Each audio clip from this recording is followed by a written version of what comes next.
guztioi, azteko nire ongietorririk beroena, sexuanistasuna eta genero identitateak berdintasunerako politiketan izenburu dugun mintegira etorri zareten guztioi. Topikoa badirudi ere, esan nahi dizuet, benetan atsegina dela niretzat topaketari hasiera ematea gaur. Eta berdintasunerako zerbitzuan lan egiten dugun guztion izenean esan dezaket ere, guretzat hau egun oso berezia dela, ez? Ante todo, como decía, quiero daros mi más sincera bienvenida a este seminario sobre diversidad sexual e identidad de género en las políticas públicas.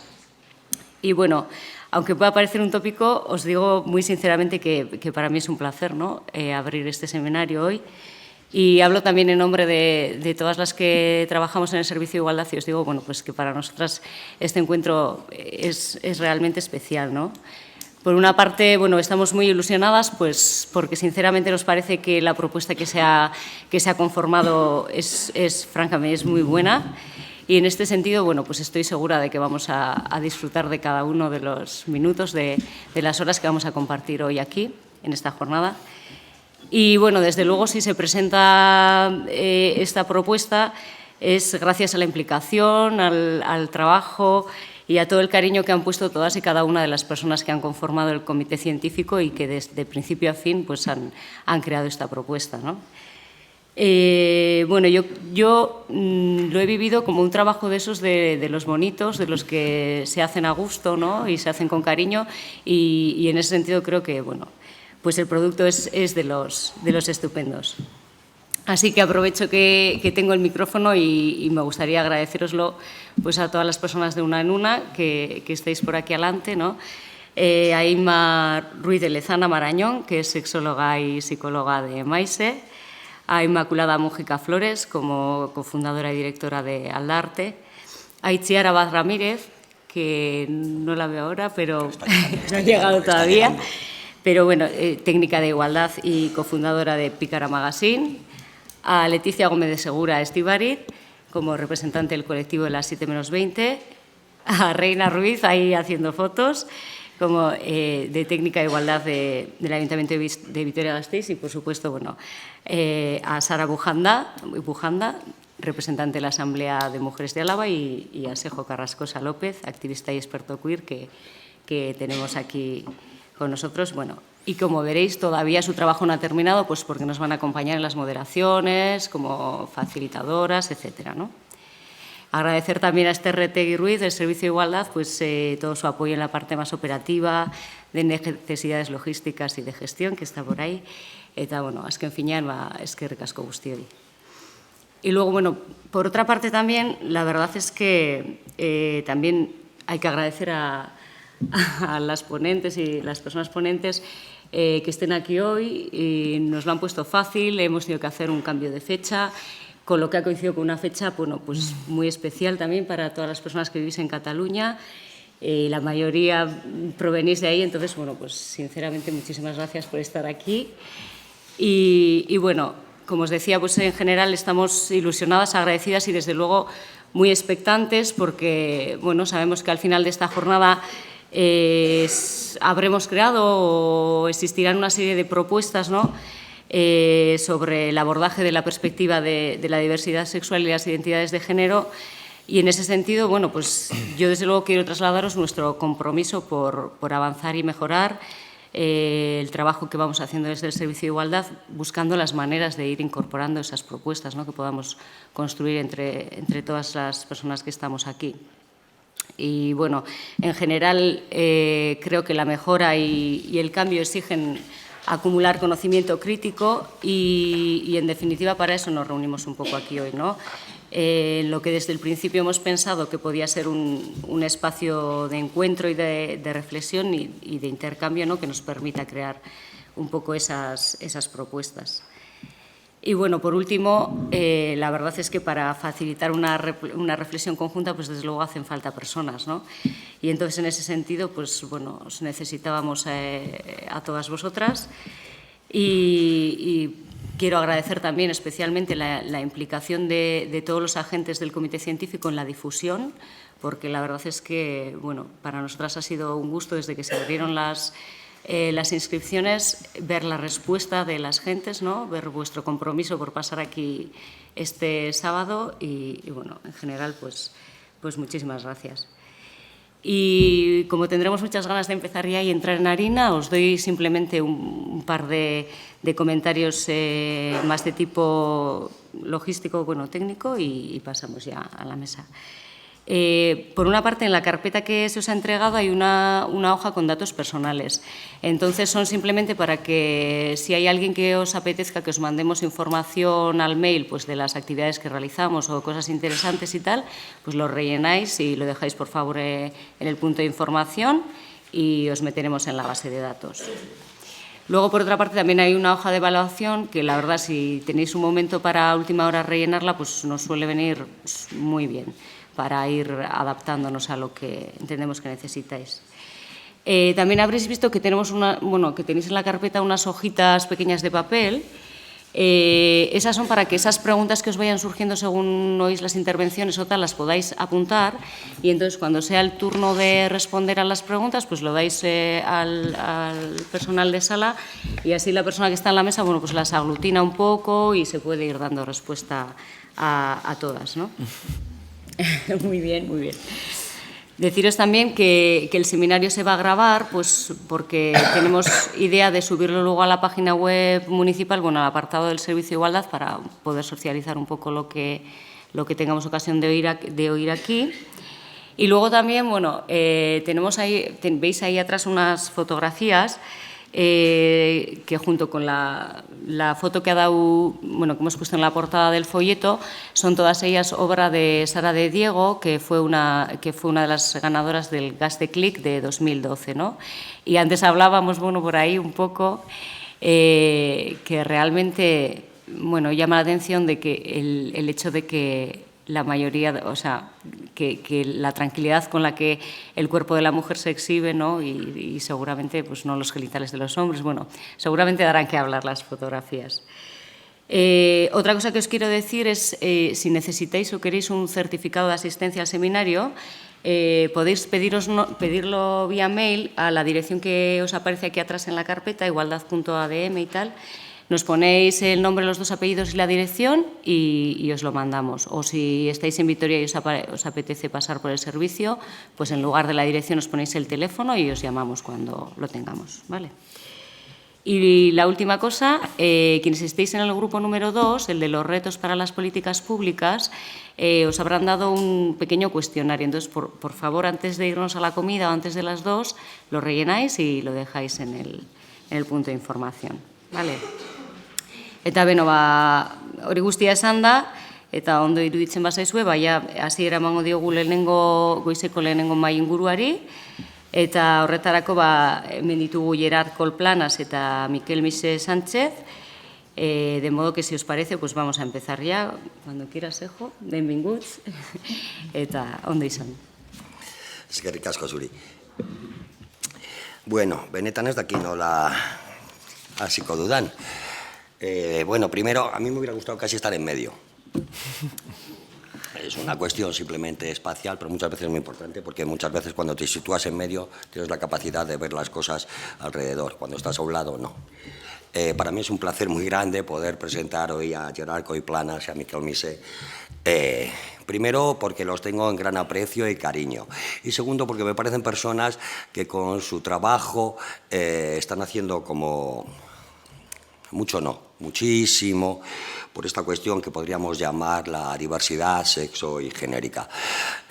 Son gente formada, jóvenes, por lo menos para mí, pero suficientemente formada y me gustan mucho las cosas que hacen porque derrochan mucha entrañabilidad. La carnalidad es muy importante cuando hablamos de diversidad sexuogenérica. No podemos estar hablando de grandes teorías, de cosas bonitas, de que cada uno hace lo que quiera, que qué más da que seas tal o cual, un montón de ideas que hay por ahí que a mí me parece que son totalmente absurdas si no las bajamos y las ponemos en donde tenemos verdaderamente las tripas y otros órganos también, ¿no? Entonces me parece muy interesante esta postura que tienen ellos verdaderamente de no ya bajar a la tierra, sino ya de meterse un poco por las entrañas, ir viéndonos por dentro y ver verdaderamente cómo desde los cuerpos y para los cuerpos y por los cuerpos atraviesan miles de directrices, miles de políticas que en un momento dado nos parece que es muy importante que se tengan en cuenta, sobre todo porque muchas veces representan formas de vida y otras veces formas de supervivencia y desgraciadamente muchas veces suponen la muerte, por no decir torturas o agresiones, ¿no? Y sin más voy a presentarlos un poco para que veáis su trayectoria. Gerard Coll Planas, benvingut. Gerard es doctor en Sociología por la Universidad Autónoma de Barcelona y trabaja como profesor en la Universidad de Vic, Universitat Central de Catalunya.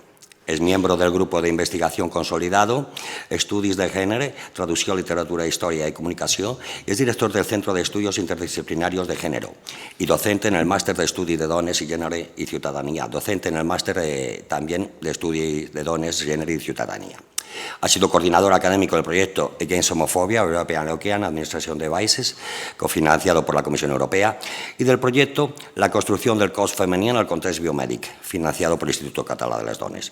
Ha publicado los siguientes libros. Uno, El género desordenado, con Miquel Missé, tuvieron ahí un mano a mano muy bueno. El género desordenado, que es crítica en torno a la patologización de la transexualidad, en el año 2010. También Dibujando el género, un libro para mí imprescindible verdaderamente a cualquier persona que se quiera acercar al género desde una postura no crítica, sino verdaderamente para saber cómo se puede construir el género y qué son las realidades que de eso se emanan. La carne y la metáfora, una reflexión sobre el cuerpo, la teoría queer. Y La voluntad y el deseo, la construcción social del género y la sexualidad. Miquel Missé Sánchez es licenciado en Sociología por la Universidad Autónoma de Barcelona también. En el ámbito de investigación ha trabajado per al projecte Transitant per les fronteres del gènere, estratègies, trajectòria i aportacions dels joves trans, lesbianes y gays, del Observatorio Català de la Juventud. En los proyectos de diagnóstico, elaborado con Gerard también, y en la elaboración participativa del Plan Municipal para el Colectivo LGTB del Ayuntamiento de Barcelona. Y también en el proyecto europeo AHEAD, Against Homophobia European Local Administration Devices. Actualmente coordina el proyecto de talleres de prevención de relaciones abusivas del Ayuntamiento de Barcelona y desarrolla diversos proyectos en el ámbito de la educación y la prevención de la violencia de género, la homofobia y la transfobia. Ha editado conjuntamente con Gerard el libro que os he comentado antes, que es El género desordenado. Otro libro imprescindible, me parece a mí, que es necesario, y es el de Transexualidades, otras miradas posibles, el último libro de Miquel, que también es una forma, para mi gusto, novedosa, abierta y bastante impactante sobre el tratamiento o las miradas que pueda haber sobre la transexualidad, ¿no? Hago un poco, los presento a los dos a la vez porque van a hacer así una especie de mano a mano entre ellos, y entonces el tema que nos ocupa nos ha parecido que era bastante importante hoy, que era un poco introducir qué puede ser esto de la diversidad sexual, las identidades de género, introducir este tema un poco para digamos, intentar crear un poquito el pozo, la semilla, la base de lo que más adelante iremos intentando profundizar hasta llegar verdaderamente a ver cómo podemos hacer, que es lo que nos interesa a muchas personas, las que estamos aquí, cómo verdaderamente hacemos las políticas con mayúsculas y con minúsculas para intervenir en estas cuestiones del cuerpo, en estas cuestiones del género y en estas cuestiones de la diversidad sexual. Sin más, te dono la palabra a Gerard. Muchas gracias, Egunon. En primer lugar, agradecer muy sinceramente habernos invitado en ese momento que estáis viviendo, también de cambio, de replanteamientos. Nos gusta mucho acompañaros y como vamos viniendo a menudo por diversas cosas, será muy interesante poder ver cómo vais construyendo esa nueva etapa, ¿no? Agradecer a las entidades que habéis participado, al Servicio de Igualdad, a Reina, a Esther, que se ha currado que mañana podamos llegar a Cataluña un día importante, porque nos apetecía mucho estar aquí y mañana estar allí, y no era tan obvio, y lo hemos conseguido. Os cuento un poco nuestro objetivo, ¿no? Con Miquel lo que haremos es plantear las bases de cómo entendemos género, la perspectiva de género de una forma amplia que incluye lo que habitualmente llamamos diversidad sexual y de género. Un poco sentar las bases que después, unas bases compartidas con Cristina y Lucas, que después, por tanto, podremos ir construyendo sobre estas bases, ¿no? En primer lugar, plantearé a partir de imágenes esta perspectiva. Miki ahondará en esta perspectiva que entiende la violencia de género o propone entender la violencia de género desde una forma más amplia, que incluya homofobia, transfobia, situación con las personas intersex como parte del mismo núcleo de problemáticas, y acabaré con unas reflexiones sobre qué implica este marco teórico en relación a las políticas públicas, ¿no? Especialmente de igualdad y de género. Entiendo que parte de lo que ha hecho que nos invitarais es precisamente, por una parte, esta parte de contar una perspectiva, y por la otra, como decía Sejo, tenemos algo de experiencia en el tema de políticas de igualdad por razón de orientación sexual e identidad de género, ¿no? Y por lo tanto, ahora haremos la parte de introductoria, más teórica, y en el grupo de trabajo tendremos la oportunidad de contaros un poco nuestra experiencia para pensar juntas cómo estas políticas se pueden abordar en lo concreto, ¿no? ¿Qué puede hacer un ayuntamiento para el tema LGTB y trans, o gente mayor y LGTB, ¿no? Por tanto, creo que todo el rato nos estaremos moviendo durante la jornada en esa parte de reflexionar teóricamente sobre cómo entendemos el género y la diversidad sexual. Por otro lado, cómo eso implica en cómo encajamos, cómo entendemos las políticas, y finalmente eso cómo se concreta, ¿no? Porque podemos estar de acuerdo en el planteamiento, será más difícil, pero quizá también en cómo encajamos esto, y finalmente, vale, convencidas. Y eso después, en mi ayuntamiento de un pueblo de 5.000 habitantes, ¿qué puedo hacer, ¿no? En relación a ese tema? ¿Qué collo? Entonces, empecemos. Empezamos con una pequeña píldora de una tienda de chucherías en Barcelona que pone: atención, cuidado que el género no se caiga al suelo, ¿no? Importante el aviso, porque nos está diciendo dos cosas importantes. Por un lado, que el género no es algo tan obvio, tan natural, tan espontáneo, tan automático, sino es algo que puede caer, por tanto, es algo que tenemos que ir construyendo día a día y que su representación puede fallar, y que si falla, cuidado, porque puede haber consecuencias, ¿no? Esto nos lleva a un marco discriminador y que genera desigualdades, donde se producen exclusiones y violencias que nos planteará Miki. Y además, como dice este cartel de un mercadillo de Madrid, este género no tiene garantía y no se admiten devoluciones. Por lo tanto, o sea, a ver, te hemos asignado un género en función de tus características sexuales al nacer, ojalá te vaya bien, porque si no, ya te apañarás, ¿no? Veremos que, obviamente, hay algún tipo de devolución mediante patologización que te puede permitir algún tipo de cambio legal complicado, pero sí que existe, ¿no? Entonces, en primer lugar, lo que haré es contrastar dos posiciones en relación a la vivencia y a la forma de entender el género y la diversidad sexual. La primera es el biologismo. El biologismo parte de la idea de que hombres y mujeres desde la prehistoria hemos estado haciendo las mismas tareas siempre y, por lo tanto, cuando nacemos, aún en el siglo XXI, nuestros cerebros están preparados para hacer lo que hemos hecho hace millones de años, ¿no? Y, por tanto, un hombre nace con la capacidad y la necesidad de salir al mundo exterior a proveer para su familia, ¿no? Y la mujer está preparada para quedarse en la cueva cuidando al otro. Estos planteamientos son, por ejemplo, están desarrolladas tanto por hombres como por mujeres, ¿no? De repente, por ejemplo, un libro muy mítico en ese sentido es de Stephen Goldberg, que se llama La inevitabilidad del patriarcado, y que plantea básicamente eso, que el patriarcado es inevitable. El patriarcado es la traducción de nuestras características biológicas al plano social. Y básicamente viene a decir Stephen Goldberg: escuchad, feministas, iros para casa, estáis haciendo el ridículo planteando algo que nuestro cuerpo y nuestro cerebro no puede cambiar, ¿no?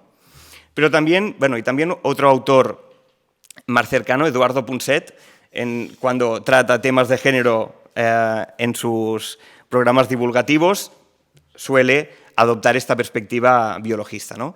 Pero también hay mujeres que siguen esta lógica. Por ejemplo, una autora reciente, Helen Fisher, en el libro El primer sexo, utiliza estos planteamientos biologistas para justificar sus argumentos, ¿no?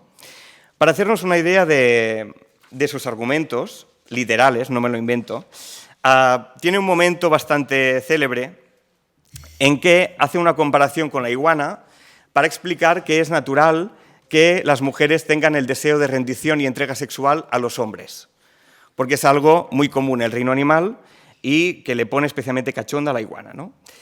Tiene otro momento en que plantea que es natural también que los hombres tengamos la necesidad de inseminar hembras compulsivamente porque corresponde a una estratagema de adaptación biológica, ¿no? Por lo tanto, si hubiera alguna mujer heterosexual en la sala, por favor, que sea comprensiva, porque el hombre puede tratar de pararlo, pero ahí está el cazador inseminador que necesita inseminar compulsivamente, ¿no? En ese sentido he puesto una imagen un tanto explícita de un macho inseminando, espero que no ofenda a nadie. Este tipo de planteamientos, es que mi abuelo era veterinario, supongo que ahí ha habido un desliz. Ese tipo de planteamientos biologistas han recibido varias críticas. En primer lugar, desde un punto de vista político, se ha cuestionado que esta perspectiva nos presenta como si fuéramos títeres de nuestras hormonas o de nuestros genes, ¿no? Como si el ser humano no tuviera ninguna capacidad de reflexión, de superación, de crítica, de cambio, ¿no? Por lo tanto, esto sería una parte de estas críticas. Pero hay también otro tipo de críticas que vienen a cuestionar el biologismo, no por sus consecuencias políticas, sino por ser una explicación científicamente defectuosa. En ese sentido, por ejemplo, hay unos autores que son un neurobiólogo, un genetista y un psicólogo, el libro se llama No está en los genes, en que plantean precisamente eso, analizan el discurso biologista, que su argumentación fundamental es que es científico, y eso es lo que le da la legitimidad, y dicen que científicamente no se sostiene. ¿Por qué? Por un lado, porque un elemento fundamental es la comparación entre el ser humano y el resto de animales, cuando hay una diferencia fundamental, que es que el resto de animales nacen con una programación instintiva, mientras que el ser humano nace abierto. Y es en contacto con la cultura, una vez nacidos, que vamos adquiriendo y vamos formando nuestra personalidad. Por lo tanto, el ser humano, por no tiene ni instinto de supervivencia. Es el animal más cafre de la Tierra o el que puede decidir inmolarse por una causa política o ir conduciendo por la carretera de una forma temeraria. O sea, por no tener, ni eso tenemos, ¿no? Por lo tanto, ellos plantean que somos una especie biológicamente abierta. Estamos condenados a dar cuenta de cómo vivimos, porque no nos podemos escudar en las hormonas, en los genes. No, no. Socialmente tenemos la responsabilidad de decidir cómo vivimos, porque biológicamente estamos abiertas a modificar y a decir cómo queremos vivir, ¿no?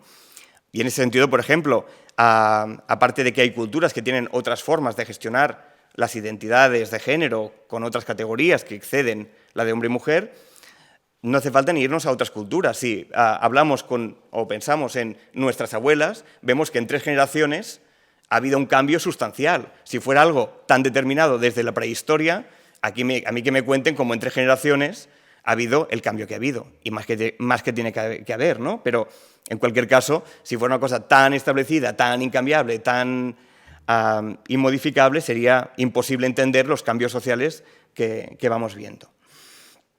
De alguna forma, lo que plantean estos autores no es que digan la biología no tiene nada que ver, todo es cultural. No, no. Lo que dicen es que el sujeto, el ser humano, es a la vez biología y cultura.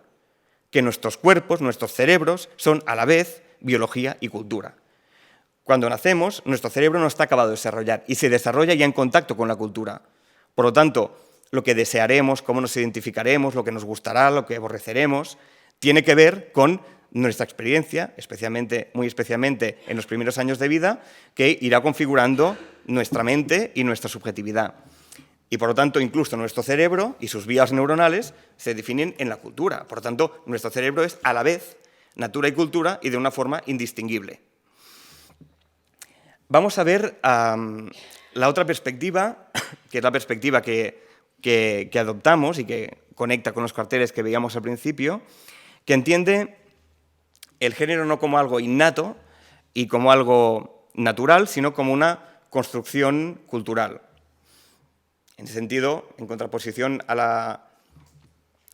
la explicación, ¿no?, del embarazo y las hormonas que nos configuran toda nuestra vida, aquí estaría más esta idea de cómo incluso nos gestan antes al pensarnos y al proyectarnos, ¿no? Por tanto, es un proceso mucho más cultural y mucho más mental. Y que pone énfasis en qué hacemos como sociedad y individualmente para construir estas identidades. En ese sentido, esto es un informe de una guardería de un niño de 2 años que marcan en azul todo lo que hace bien y en rojo todo lo que no hace bien. No hace bien que no se sabe desvestir solo porque tiene un poco de barriguita y no se veía el botón y no se podía abrochar bien, ¿no? Pero había 2 temas más preocupantes, según la maestra, que no diferencia un niño de una niña y que no identifica el género al cual pertenece. Su madre estaba muy contenta de esta evaluación que demostraba que había conseguido no crear un niño sexista ya de entrada. Pero, evidentemente, para la guardería eso era algo preocupante, ¿no? ¿Os imagináis que en este informe pusiera diferencio un inmigrante de un autóctono? ¿O sé clasificar a la gente en función de su clase social? ¿No? Sería espectacular. Pero de repente no nos parece tan extraño, a no ser, seguramente aquí hay una muestra que no es representativa porque tenemos una sensibilidad de género que lo ve, pero socialmente no se ve tan extraño que se pueda incluir este ítem de forma sistemática en una evaluación, ¿no?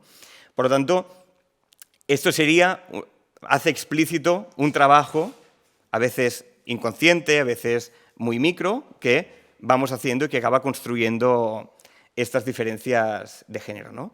En ese sentido, por ejemplo, me contaba un amigo que su sobrino le habían enseñado a mear sentado, porque es algo que facilita bastante la limpieza del váter.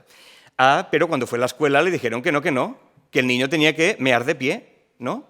Que yo sepa, podemos mear, es físicamente posible continuar meando sentados, ¿no? Por lo tanto, el tema de estas microprácticas, cómo tienen que ver también con construcciones y roles y estereotipos que vamos estableciendo y vamos generando, ¿no? Os presento a mis sobrinos, Daria y Mauro, que son mellizos, niño-niña, cosa que da como mucho campo para ver cómo ahí está galopante en las construcciones de género, en este sentido desde que nacieron ya cuando básicamente hacían lo mismo, que era dormir, cagar, mear, mamar, pero todo era muy diferente. Como ella era mucho más dependiente o él era mucho más no sé qué, o como un berreaba uno o lloraba la otra, ¿no? En ese sentido, por ejemplo, hay 2 estudios que quiero mencionar. El primero mostró cómo el llanto de una criatura lo calificábamos diferente si lo atribuíamos a un niño o a una niña. El mismo llanto idéntico, si la persona pensaba que era de una niña, la niña tenía miedo, era dependiente, pobrecita, nos necesita. El mismo llanto atribuido a un niño, de repente está cabreado, mira qué fuerza, mira qué potencia. Otro estudio mostraba, ponían un bebé, primero en un body azul y después en un body rosa, y gente desconocida iba a interaccionar con el bebé.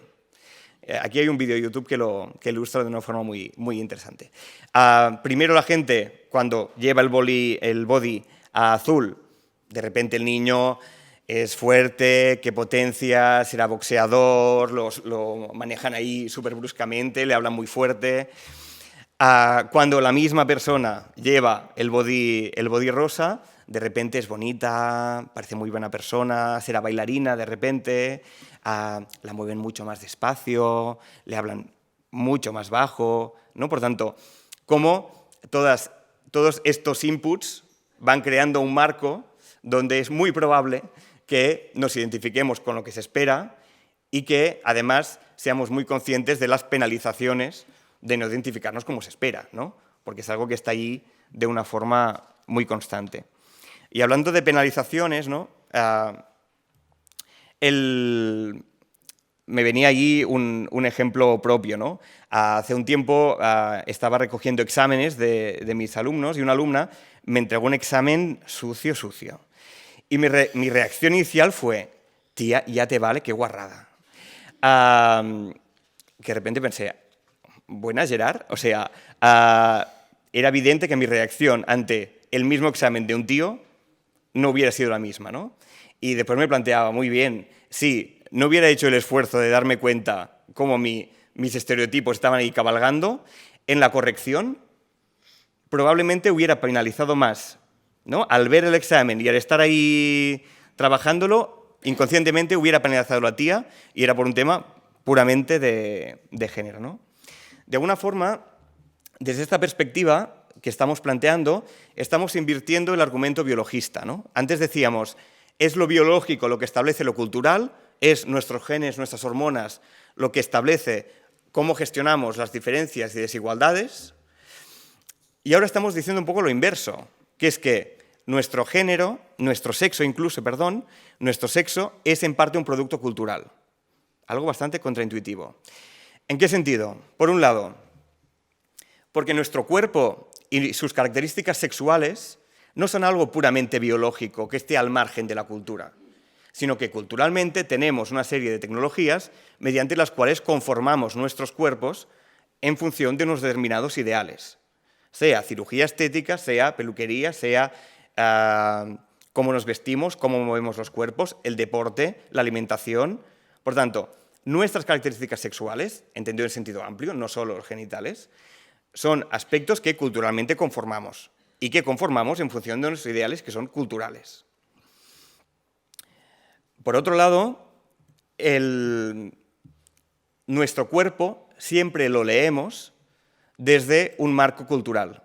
De la misma forma que una cultura racista nos dice que tenemos que fijarnos en el color de la piel para predecir si una persona será un buen compañero de piso, una persona confiable a que sentarse al lado en el autobús, una cultura sexista nos dice que tenemos que fijarnos en determinadas características sexuales para predecir si aquella persona será amorosa, afectuosa, líder, agresiva, le gustarán los hombres y las mujeres. Por lo tanto, de alguna forma, o sea, nuestros cuerpos son mudos. Los leemos y los clasificamos necesariamente a partir de categorías culturales. ¿De acuerdo? Y por tanto, una cultura no racista no clasifica a la gente en función de su color de la piel. Una cultura no sexista no nos clasificaría y sacaría consecuencias de nuestras características sexuales, de nuestro torso, de cómo llevamos el pelo, de nuestros genitales, etc. Por lo tanto, desde este marco, el género, entendido en sentido amplio, por tanto incluyendo temas de homofobia, transfobia, etc., no es algo que es, sino es algo que hacemos. Y eso tiene una implicación importante en relación a las políticas y el activismo, que es que todas hacemos políticas de género. Eso es lo jodido, que las hacemos aunque no queramos. Que las hacen en urbanismo, en parques y jardines, cuando hacen la planificación de un parque donde había una zona de cruising, o donde había prostitución, o cuando hacemos un folleto y escogemos unas imágenes, o cuando hacemos un formulario y planteamos unas categorías u otras. En cualquier política, en cualquier momento, estamos generando unas inclusiones o unas exclusiones, estamos promoviendo unos determinados imaginarios de género. Por tanto, políticas de género ya estamos haciendo. El tema es pensar cómo las queremos hacer, ¿no? Y entiendo que aquí también está el debate de diferentes modelos de entender el género, de entender las políticas de igualdad y de ubicarlo, ¿no? Y paso la palabra a Miki y después acabamos de retomar los debates. Lo que a mí me gustaría desarrollar es cómo, explicar en qué consiste esta perspectiva de entender la diversidad sexual y de género en un contexto en el que ya se desarrollan desde hace años políticas para la igualdad de hombres y mujeres, políticas contra la violencia de género, contra la violencia machista, es decir, en este marco, en este contexto, que implica pensar esta idea de la diversidad sexual y de género desde esta perspectiva, ¿no? En ese sentido, cuando digo que ya vivimos en un contexto que ha desarrollado todo un marco, me refiero a que hay mucho trabajo que se ha hecho y que tiene un sentido fundamental, es decir, que no se trata de decir, bueno, es que esta forma que lo enfocamos es incorrecta, sino esta forma es fundamental, pero tenemos que poder introducir nuevos conceptos. Luego más adelante veremos por qué. En primer lugar, y a nivel del marco que nosotros conocemos, a nivel estatal, tenemos la Ley Integral contra la Violencia de Género del 2004, que, como bien sabemos, especifica que la violencia de género la define como aquella violencia que se produce en el marco de la pareja, es decir, que entiende que es especialmente la violencia en la pareja heterosexual, digamos. Más allá de eso, evidentemente hay otros marcos normativos. Forges es simplemente para... pero no es que haya nada que tengáis que leer muy importante. Aparte, creo que Forges es un grandísimo ilustrador en cuestiones de género que da para hablar mucho. En este sentido, me quería referir a la ley vasca para la igualdad de hombres y mujeres, que comprende, más allá de la violencia en la pareja estrictamente, un marco mucho más amplio y que establece que la violencia contra las mujeres, digamos, es algo mucho más allá de eso. En esta diapositiva, pues, la idea de que también tiene que ver con el trabajo invisible y reproductivo de las mujeres, también tiene que ver con el empoderamiento, con el uso del espacio público, con el tiempo que tienen las mujeres, es decir, una perspectiva mucho más amplia. Todos estos marcos son muy válidos para poder seguir desarrollando la perspectiva de la diversidad sexual y de género.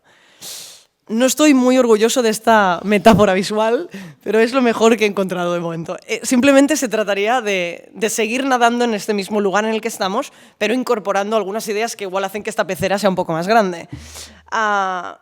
La pregunta sería, ¿qué otros sistemas de opresión están operando para que sea posible la dominación masculina? Es decir, aparte de lo que entendemos como la violencia contra las mujeres, la violencia en la pareja, bueno, muchas otras formas de violencia que viven las mujeres actualmente en nuestra sociedad, ¿qué otros sistemas están operando, qué otros mecanismos existen para que eso sea posible y, por lo tanto, que también tenemos que tener muy presentes? Ya no solo para combatir esta violencia, sino porque, efectivamente, todos esos otros sistemas también generan otras opresiones distintas, ¿no? Si tuviéramos que explicar en qué consiste este marco, este modo, este sistema que llamamos un sistema de sexo, género, sexualidad, podríamos decir que se basa primero en una norma que tiene que ver con el binarismo sexual, es decir, que entiende que solo hay dos categorías posibles. Las personas cuando nacen solo pueden ser hombres o mujeres, son categorías exclusivas y excluyentes, es decir, has de ser una de las dos, y solo puedes ser una de las dos, es decir, tú no puedes ser alguien que es hombre y mujer a la vez y no puedes ser alguien que no es nada, es decir, o eres hombre o eres mujer. Esta norma, que evidentemente es compleja, se desarrolla con un esquema que va a continuación, que tiene que ver con lo que se llama el cissexismo, que sería entender y asociar que a los cuerpos evidentemente se les vincula, obviamente por naturaleza, una identidad asociada y un comportamiento. Normalmente, cuando hablamos de género, y sobre todo en nuestro contexto todavía, hay mucho trabajo que se hace solo en este marco. Es decir, que tenemos el sexo y que tenemos la identidad. Es decir, una cosa es cómo has nacido y otra cosa es con lo que tú te identificas. Si tú has nacido macho, te tienes que identificar con la categoría hombre, y si tú has nacido mujer, hembra, te tienes que identificar con la categoría mujer. Esto, evidentemente, es más complejo y desde hace un cierto tiempo se está intentando introducir en este debate un nuevo concepto que nos ayuda a ser mucho más concretos y añadir matices, que es que hay otra variable fundamental, que es la expresión de género. No confundir con la identidad. Una cosa es que tú hayas nacido macho, digamos, con un cuerpo de macho, te identifiques como hombre, pero obtengas una expresión de género femenina, y esto no quiere decir que no te identifiques como hombre, simplemente que tu comportamiento, que tu rol, que tu gestualidad, que tu lenguaje, que tu forma de estar en el mundo está más asociada a lo que tradicionalmente hemos considerado los valores de la feminidad que de la masculinidad. Este matiz es importante, ya veremos por qué, porque efectivamente todas estas categorías, todas estas variables, luego también generan sus respectivas exclusiones, ¿no? Y en este sentido veréis más adelante porque es fundamental poder discernir entre identidad y expresión de género, que además añade una riqueza que a la hora de trabajar con las personas es realmente importante. Esta idea del cissexismo es una palabra que está en plena emergencia en nuestro contexto. Hasta ahora decíamos, hay personas trans y personas no trans, porque claro, en un momento las personas trans también dijeron, pero a ver, o sea, el mundo no es que tú eres normal o trans, es decir, no ser trans también es ser algo, y tenemos que tener alguna herramienta, alguna palabra para desarrollarlo, y por lo tanto la palabra cissexual es la palabra que ha venido utilizándose desde hace un cierto tiempo para referirse a las personas que su identidad sí está en acorde con aquella que le fue designada en el momento de nacer. Es decir, que además es un concepto que no da por sentado que lo normal es que tú naces con un cuerpo de macho y te sientas hombre. Es decir, esto también es un circuito que has hecho. Es decir, no es que hay gays y lesbianas y no hay palabra para los demás. Bueno, no, es que los demás también son algo, son heterosexuales y por lo tanto implica... Bueno, ahora he hecho una cosa un poco bruta, ya sabemos que hay más categorías, pero es decir, que tiene que haber palabras para que pongan de relieve, que señalen que no es un proceso natural el hecho de que tú te identifiques como hombre, que ahí también ha habido un proceso determinado que tiene que tener un nombre para poder definir esa experiencia que es, ostras, qué curioso, naciste en este cuerpo y te identificas con esa categoría, vaya. O sea, es decir, no es obvio tampoco. Y esta palabra obliga a las personas cisexuales seguramente a reconocer que ha habido una identificación que se ha hecho en algún momento, que tú no es que seas normal, es que en algún momento también te has identificado, te han ayudado para que te identifiques con este género y te ha estado bien. A mí, que trabajo con jóvenes... pues en cuestiones de género, muchas veces en las charlas, en los talleres, es muy frecuente que les preguntemos, pero tú, en esta clase, ¿habéis escogido el cuerpo que habéis nacido? No, hombre, claro que no, profe, ¿cómo? Eso no puede ser. Vale, vale. ¿Y os parece bien? Y entonces hace un silencio. Es decir, o sea, ¿a vosotros os parece bien ser hombres y mujeres? Evidentemente, claro, para personas que nunca en la vida les han hecho esta pregunta, es como, ¿cómo que se me parece bien? Es decir, eso es obvio que se ha nacido hombre. Bueno, había una gente extraña que cambia de sexo y se opera, hace cosas raras, pero los demás, bueno, los demás también hacéis algún proceso que igual no implica quirófanos, pero implica muchas cosas cada mañana, incluso cuando habláis, cuando os movéis, que debe ser subrayado, ¿no?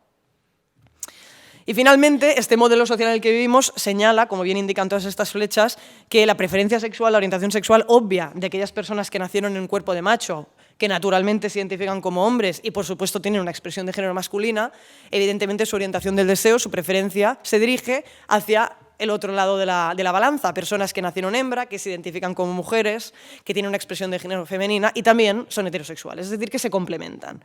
Evidentemente, este esquema está llenísimo de matices, básicamente porque ya no es solo que no es obvio que si tú eres hombre te gusten las mujeres, es que no es obvio que si eres hombre te identifiques como tal, no es obvio que si eres un hombre y te gustan las mujeres seas masculino, es decir, que esto se va rompiendo por muchos lados y efectivamente genera todo un sistema de exclusiones.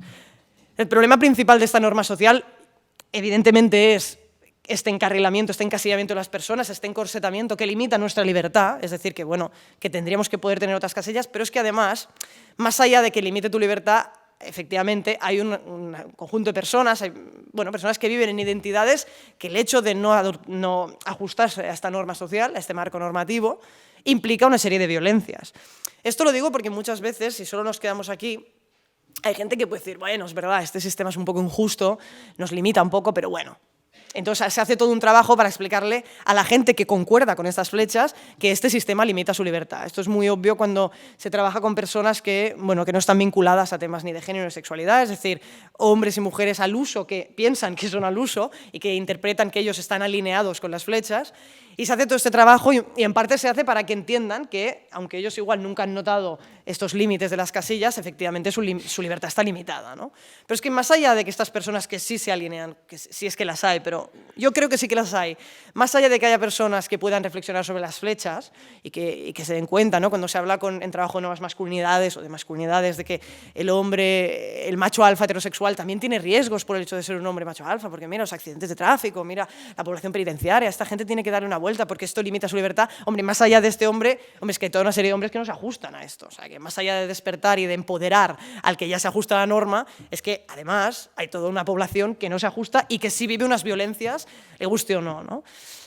Estas exclusiones, que las podemos pensar por categorías, serían efectivamente aquellas personas que contradicen la idea binarista, es decir, no todo el mundo nace un cuerpo de macho o de hembra. Es más, los libros de anatomía que tienen los adolescentes para entender el cuerpo no representan prácticamente a nadie. Pero bueno, más allá de eso, podemos decir que hay una serie de personas que efectivamente hay unos criterios que indicarían que no se ajustan a la categoría de macho o de hembra.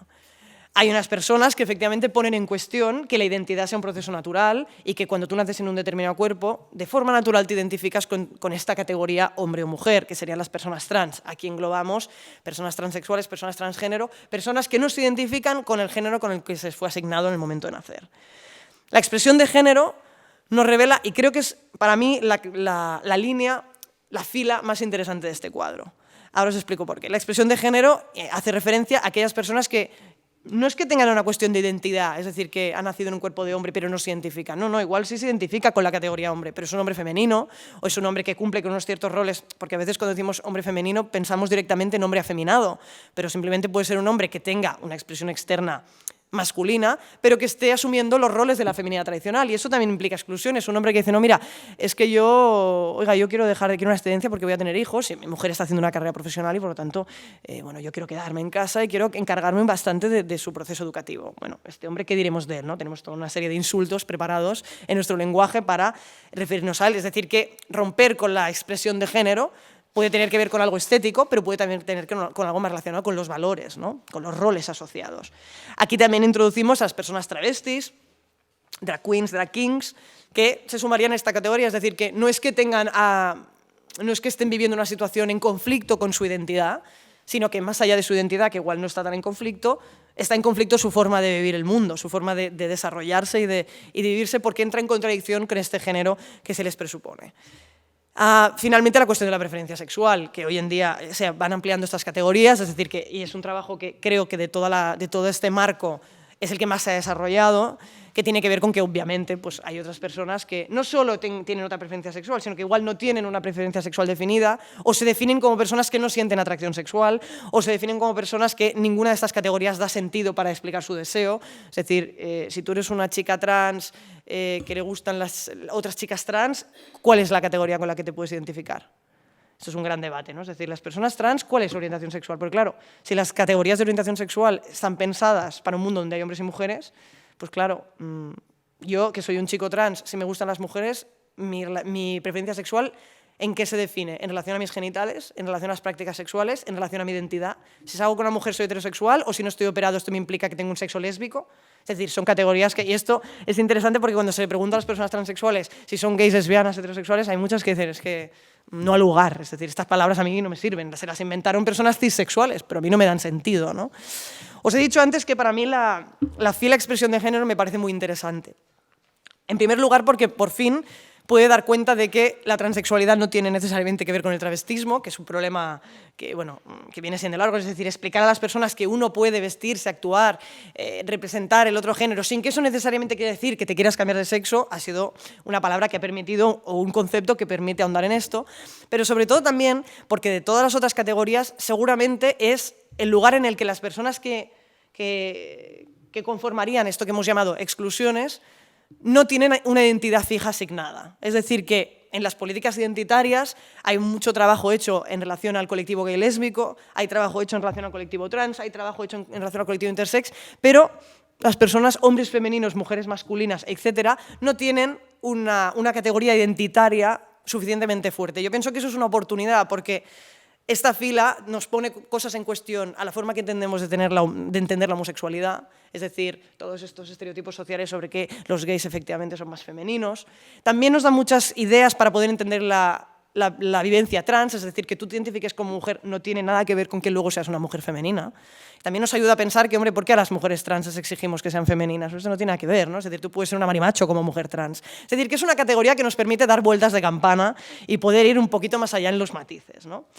Simplemente voy a entrar muy rápidamente en cada una de estas categorías de exclusión, aunque seguramente muchas son compartidas, pero para asegurarnos de que todos tenemos el mismo marco y que no hay ningún concepto que está más o menos claro, sino que lo tratamos de aclarar, ¿no? En relación a la fila 1, exclusiones, personas intersexuales, esta es Harnam Kaur, que es una activista intersexual india, una foto que seguramente habéis visto, ha dado la vuelta al mundo. Hay otras, como estas, de mujeres que en un momento dado, de personas intersexuales, que han decidido dejar de hacerse tratamientos láser, no solo porque es una vivencia compleja, económicamente y también a nivel de salud, sino porque es, en cierto modo, invisibilizar una realidad, y es que efectivamente existen mujeres que tienen pelo en la cara y, bueno, no sé dónde tenemos que incidir, si en que mejore el tratamiento o en que estas mujeres puedan vivir sin tener que hacerse toda esta... Es decir, todo este protocolo. Además, pone en relieve todo el tema del pelo en las mujeres, que muchos chicos todavía piensan, y esto cuando trabajas con adolescentes, es decir, hay muchas personas que piensan que las mujeres no tienen pelo, ¿no? Es decir, es una idea muy extendida y parece una tontería, pero creo que es clave. Es decir, no, es que se lo quitan. O sea, claro que tienen, pero se lo quitan. Este gráfico tomado prestado de Nuria Gregori, que trabaja estas cuestiones de forma muchísimo más amplia que yo, creo que es muy esquemático y presenta una forma muy clara y muy rápida de entender qué es esto de la intersexualidad. Simplemente es que cuando nosotros pensamos el sexo de nacimiento de las personas, normalmente lo hacemos en base a una categoría que son los genitales. Y pensamos que los hombres y las mujeres son hombres o mujeres en función de lo que tienen entre las piernas. Bueno, pues gracias al activismo intersexual se ha desarrollado toda una idea dentro de todo bastante simple para poderle explicar a públicos más generales, que es que, bueno, de hecho esto es un poco mentira, el sexo de las personas tiene que ver o se decide fundamentalmente en relación a 5 factores elementales, que tienen que ver con los cromosomas, que tienen que ver con las gónadas, que tienen que ver con las estructuras internas, el útero, etcétera, que tienen que ver con las hormonas y finalmente con los genitales, que sería ya una de las múltiples cosas y no necesariamente la principal. La intersexualidad sería simplemente cuando estas líneas no están alineadas. Y esto se puede producir de muchas formas, hay más de 200 tipos de intersexualidad, y en este sentido, la parte interesante, y por qué decimos que esto es una exclusión, digamos, o por qué decimos que estas personas pertenecen a una población que vive violencias. Bueno, pues porque hoy en día en nuestro sistema social se entiende que estas personas no nos cuadran con estas casillas normativas que nos hemos inventado y por lo tanto habrá que adaptar su cuerpo a las normas. Se dice que menos del 2% de las situaciones de intersexualidad conllevan problemas de salud a lo largo de la vida y, por lo tanto, podríamos decir que la mayoría de intervenciones de procesos de adaptación corporal, de modificación corporal, se hacen por cuestiones estéticas. Esto podemos debatir luego si nos parece bien o mal, pero lo que tenemos que tener claro es que esta operación se está llevando a cabo y que muchas personas la entienden como una forma de violencia, y yo me incluyo entre estas personas, el hecho de resolver este problema haciendo esto. Es decir, no negamos que una persona intersexual, evidentemente, si no modifica su cuerpo en ningún momento, puede ser que tenga problemas, efectivamente, puede ser que viva discriminación por su cuerpo, obviamente, pero la solución igual directamente no es entrar en un quirófano. Es decir, tenemos que poder inventarnos un marco para pensar cuál es la solución a este problema. Y en ese sentido, si os interesa el tema, os he puesto esta referencia que pienso que editar en castellano es un trabajo muy bueno, desarrollado por Mauro Cabral, que es un activista de referencia en la cuestión intersex. Os recomiendo mucho, aparte es descargable en PDF. Yo no me voy a extender en la cuestión de la intersexualidad, pero sí que quería un poco situar que hoy en día esta situación corporal se entiende como un como un desorden en el desarrollo sexual, es decir, que está categorizada como una anomalía, y simplemente situar esto en nuestro marco del que hablábamos anteriormente. Toda la cuestión que hace relación a la fila identidad hombre-mujer, tenemos un colectivo que conocemos y de hecho me gustaría subrayar que yo mismo, que conozco bien estas corporalidades, me ha alegrado muy positivamente entrar en esta sala y encontrarme estas fotografías que todavía hoy en día siguen siendo sorprendentes hasta para las personas trans. Es decir, encontrarnos imágenes que den referencia de nuestras vivencias corporales sigue siendo fundamental. Ya no solo para dar visibilidad, para romper ideas en la población general, sino para las propias personas trans a la hora de tener referentes. Y pienso que me ha gustado mucho entrar y encontrarme estas imágenes. Bueno, os he puesto aquí dos personalidades, digamos, del mundo trans norteamericanas, efectivamente. Buck Angel, que es un actor porno, que se dedica sobre todo al porno gay y que, bueno, seguramente parte de lo que le ha hecho bastante famoso es que es un actor porno que no se ha sometido a una cirugía de reconstrucción genital, por lo tanto, es un hombre con vagina, claramente, y él hace toda una defensa de esta vivencia corporal. Y por otro lado, os he puesto a Laverne Cox, que es esta actriz y, por qué no, también activista, que sale en esta serie tan famosa de Orange is the New Black, que igual no habéis visto, pero que para el colectivo trans tiene una cierta relevancia porque ella encarna a un personaje trans.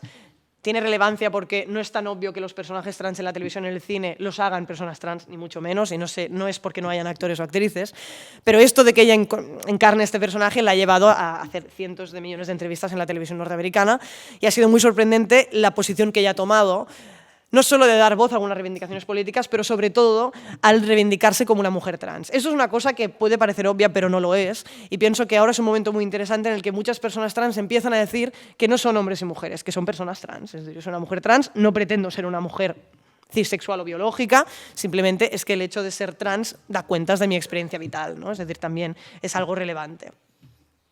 Muy rápidamente, la cuestión trans tiene que ver con el hecho de vivir Son 3 ideas que están atravesadas. No se cumplen siempre las 3, ni tiene por qué, ¿no? Pero tiene que ver con el deseo de vivir socialmente en el género llamado opuesto, muchas veces modificar el cuerpo, pero no siempre, veces también modificar la documentación, pero no siempre, es decir, que es un mundo bastante heterogéneo.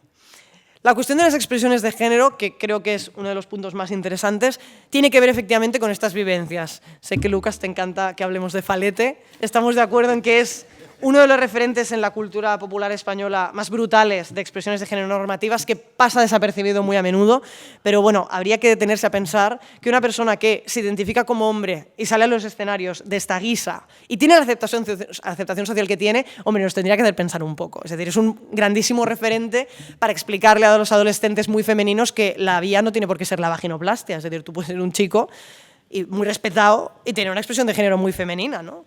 Y creo que esto es importante hacer incidencia en el momento en el que ahora se empiezan a hacer muchas transiciones en la adolescencia, incluso en la infancia, ¿no? Heather Castles, que es una culturista, performer que se dedica a, bueno, a experimentar con su cuerpo en torno a la masculinidad o a otras ideas, y que también nos sirve mucho para hablar de la masculinidad no tiene por qué querer decir que tengas un conflicto con tu identidad. Es decir, tú puedes identificarte como mujer y tener una expresión de género como esta. El tema clave, creo, en el debate de la expresión de género, y por eso me parece muy interesante abordarlo, es el tema de la infancia. En ese sentido, empiezan a haber ahora centenares de debates públicos sobre este tema que nos indican que hay una población de niños, jóvenes, adolescentes, niñas, que están poniendo sobre la mesa una problemática, y es qué pasa cuando estos niños, niñas, no se identifican con el género. ¿Qué hay que pensar? ¿Cómo se tiene que intervenir? Durante mucho tiempo se ha pensado que simplemente estos eran los maricas y las bolleras de la clase. Durante muchísimos años las familias interpretaban que si tenían un hijo femenino, pues es que iba a ser gay, simplemente, ¿no? Entonces ya se iban haciendo la idea, efectivamente, ¿no?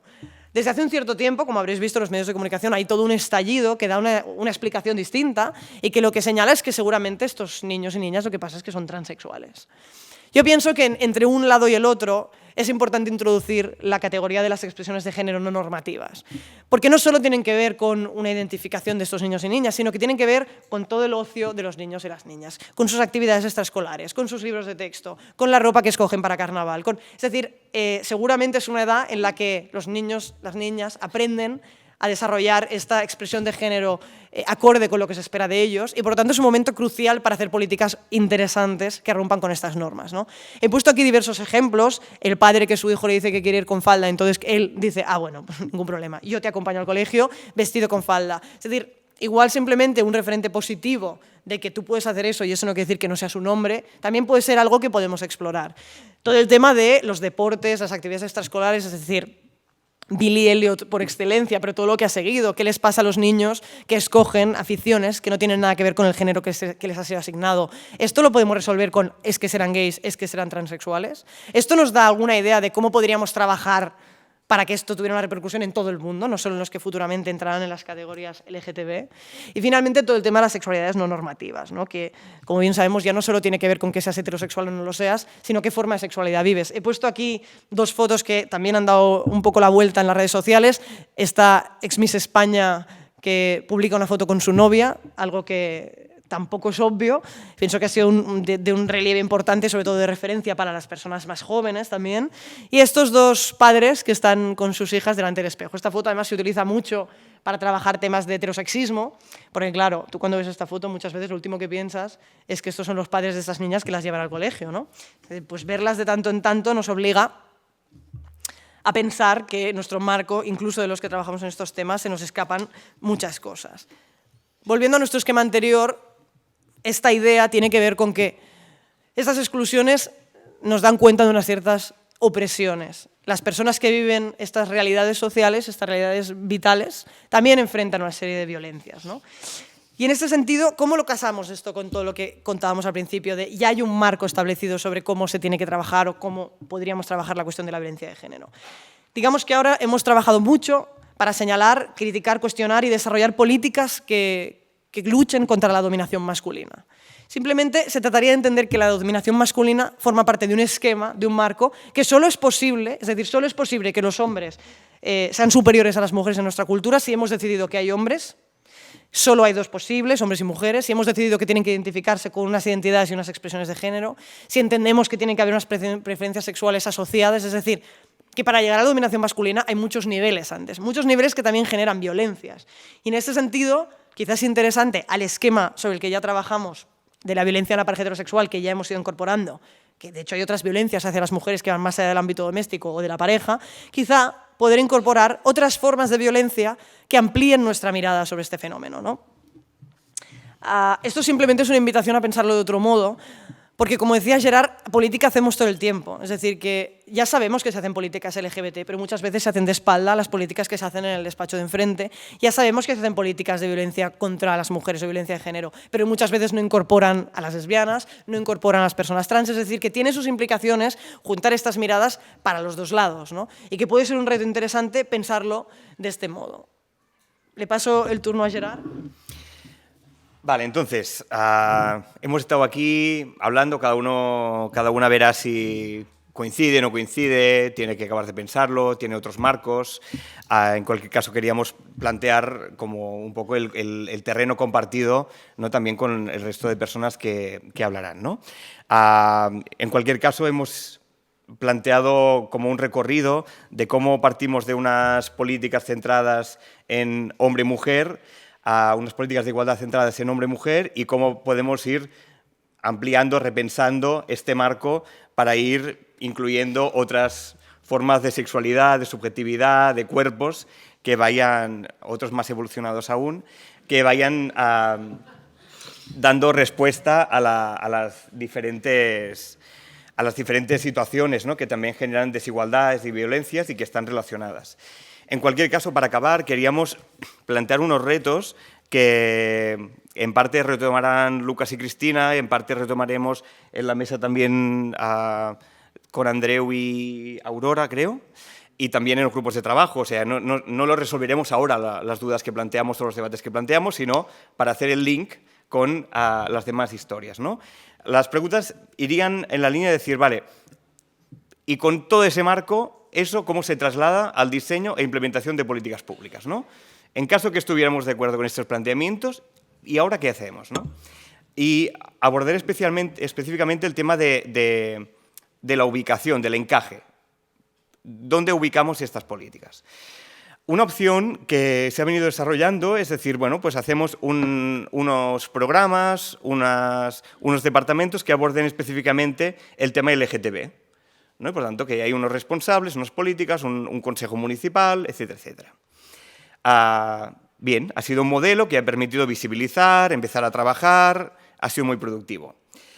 Tema, claro, ¿qué montamos? Como un departamento para cada eje de discriminación y después cada eje de discriminación, cada responsable tiene que ir persiguiendo a la otra gente con la que tiene que hacer mainstreaming y transversalización, y los de parques y jardines y los de salud están hartos de la gente que cada una viene con su banderita de su discriminación para transversalizarse, ¿no? O sea, ¿cuál es el modelo? Vamos a montar los chiringuitos de cada tema y después aquí todos tenemos que estar coordinándonos todo el rato. ¿Es viable? ¿Qué implica? ¿Qué no implica? Por otro lado, ¿tiene sentido plantear políticas específicas cuando en verdad no somos nadie solo lesbiana o solo transexual o solo gay, sino que eres a la vez, como plantea el debate de interseccionalidad, que Lucas aquí es un experto, somos a la vez gay, puedo tener una diversidad funcional, puede ser inmigrante o no, ¿no? Por tanto, en ese circuito de perseguirse los responsables de los diferentes planes, encima tienen que transversalizarse entre ellos. Porque claro, las personas no son solo inmigrantes o solo LGTB, ¿no? Sino que el panorama es más complejo. Entonces, si en nuestra vida estos ejes no actúan de forma separada, las políticas deberíamos separarlas. ¿Cómo podemos trabajar juntos los diferentes ejes?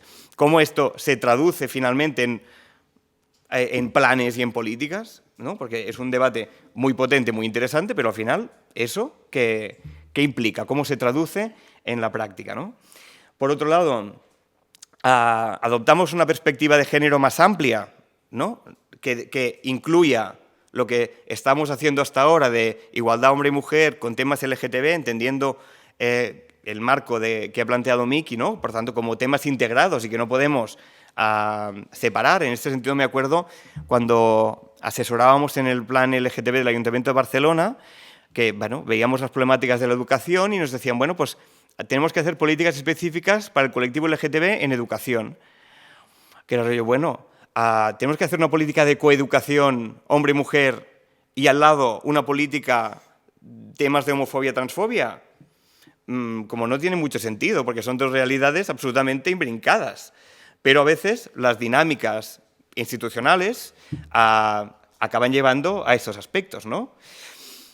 Y por lo tanto, y aquí también nosotros nos encontramos reticencias en parte razonables, decir, bueno, aquí llevamos mucho tiempo trabajando políticas de igualdad mujer-hombre, nos ha costado mucho, tenemos ahí nuestros avances, nuestros retos, y ahora no queremos que venga ahí a desdibujarse todo el panorama y que de repente, ¿no?, hombres, gays, trans, bisexuales, etcétera, etcétera, vengan también aquí a meter mano en una política y en una historia muy currada que nos hemos peleado mucho, ¿no? Y por tanto nos encontramos que de repente las personas con las que a priori sentíamos proximidad, etcétera, etcétera, de repente no estaban por la labor para nada de empezar a construir puentes, ¿no? Y repito, con dudas y planteando riesgos asumibles, serios y con los que coincidíamos, ¿eh? Por lo tanto, un tema es decir, vale, estamos de acuerdo en que es una problemática de género, pero de aquí tampoco se sigue, pues ya no hacemos políticas de igualdad hombre y mujer, sino quizá podemos repensar las políticas de forma que no desdibujemos las necesidades y las prioridades por colectivos específicos que son víctimas de alguna forma, ¿no?, de estas violencias de género. Por tanto, cuidadín, que tampoco estamos diciendo aquí todo lo hecho hasta el momento no nos sirve, no. Lo que se ha hecho hasta el momento es súper importante. El tema es, ¿queremos pensar otras formas, otras miradas que permitan sumar? ¿No? Pero bueno, entiendo que es un aspecto que además conecta con lo que planteará Cristina del sujeto político feminista y cómo se desdibuja, reconstruye, etcétera, etcétera, ¿no? Por tanto, es un debate que retomaremos. Como decía, estas preguntas, como veis, es imposible resolverlas ahora y menos en media hora, pero era para ir tirando cables que conecten con lo siguiente y entendiendo además que no hay la solución, ni hay una solución universal, sino que tendremos que encontrar estrategias que en un contexto determinado y en un momento determinado nos parezca que son las más efectivas para transformar una situación, ¿no? Pero que recetas universales no hay. Muchas gracias. ¿No sigue bien? ¿Has visto? Demasiado. Bueno, muchas gracias. Y a continuación pasamos un poco a ver las preguntas que podáis o queráis tener. Seguimos recordando que estas papeletas no son para votar mañana en Cataluña, sino que son para aquellas personas que no quieran hacer las preguntas en voz alta. Se las pasáis, por favor, a la persona que os va a pasar el micrófono y eso, escritas, y me las trae aquí y se formulan desde la misma mesa. Pero también se pueden hacer live. Así que queda abierto el foro para que preguntéis, porque me parece que es muy interesante el tema que han planteado Miquel y Gerard y que me parece que tiene como mucho jugo y muchas cosas que podemos ver. ¿Alguna pregunta?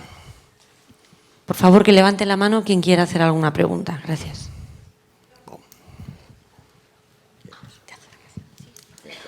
Está conectando. Sí. Bueno, un tema del que habéis hablado, pero me da a mí la sensación de que no habéis profundizado mucho y sí que me parecería interesante hablar de ello, es sobre la importancia del sexo de crianza. El sexo de crianza en las familias, de diversas investigaciones que se han hecho sobre gemelos separados al nacer, que se han criado a unos de una forma y a otros de otra, que sí que parece que puede tener importancia, pero las investigaciones también, los resultados no son muy concluyentes, entonces sí que me gustaría preguntaros a ver vosotros qué importancia le dais al sexo de crianza o creéis que puede tener en un futuro. Sexo de crianza. No, yo simplemente decir que no... Es la primera vez que oigo el concepto sexo de crianza y estudio sobre sexo de crianza. O sea, que lo más humilde es decir, me lo tendré que mirar, no lo sé.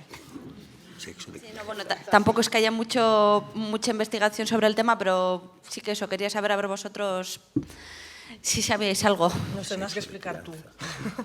Sí, digas. Yo es que estos estudios tampoco los conozco, por tanto tampoco puedo decir. Desde mi punto de vista, lo que es importante aclarar cuando decimos que el género es una construcción cultural, creo que hay como un elemento que a veces chirría y da lugar a malos entendidos, ¿no? Cuando decimos que el sexo es fruto de una práctica cultural, no quiere decir que sea algo cambiable conscientemente y racionalmente y a entera voluntad del individuo, ¿vale? A veces hay una confusión de decir, consideramos que el género es un elemento que se va construyendo culturalmente con la idea de, pues yo tenía una relación abusiva, he ido a una charla feminista y ya está. No. Es como un poco más complejo, ¿no? Y ahí tenemos nuestras contradicciones entre nuestros ideales y nuestras vivencias, etc. Por lo tanto, decir que es una construcción cultural no implica que sea algo muy fácil de cambiar. Es algo que nos conforma como sujetos de una forma muy potente y que después es difícil de cambiar. Hay margen, pero no es tan fácil, ¿no? ¿En qué sentido digo eso? Desde mi punto de vista, esto implica, por un lado, que padres y madres no tienen la capacidad de programarnos, por suerte, ¿no? A la vista está. Por lo tanto, cuando estábamos diciendo hay todo ese tipo de normas sociales y de prácticas que van configurando nuestro entorno de identificación, no implica que sea exitoso siempre, de hecho casi nunca. Siempre hay ahí los resquicios, los elementos que chirrían, ¿no? que hacen que no sigamos este modelo. Por lo tanto, hay un entorno que nos lleva hacia un camino y que marcan mucho padres y madres, pero hay algo incontrolable, que tiene que ver con el proceso de creación de la subjetividad del individuo y que tú no puedes controlar si tu hijo o hija se identificará con una persona u otra y tomará como referente a una persona u otra o vivirá determinadas realidades que irán configurando su identidad, ¿no? Por tanto, yo solo quería aclarar eso, que decir construcción cultural no implica que sea ni programable socialmente ni algo totalmente controlable, ni por el entorno ni por el sujeto, ¿no? Porque a veces cuando planteas ese tema, especialmente en foros con gays, lesbianos o trans, muchas veces la gente dice, no, ¿qué va a ser cultural? Yo lo intenté cambiar, he sufrido muchísimo para poder cambiarlo y no he podido. Por lo tanto, tiene que ser algo biológico, porque está ahí metido y a pesar de que yo lo he intentado, a pesar de que me he metido hostias por todos los lados, yo aquí sigo con una identidad o con una sexualidad que me hace sufrir, ¿no? Y que cada uno tome la decisión que tome de cómo se explica su origen, si se lo quiere preguntar. Pero solo aclarar eso, que sea de origen cultural no implica que sea algo tan cambiable, sino que es mucho más complejo. Pero no te hemos respondido. No.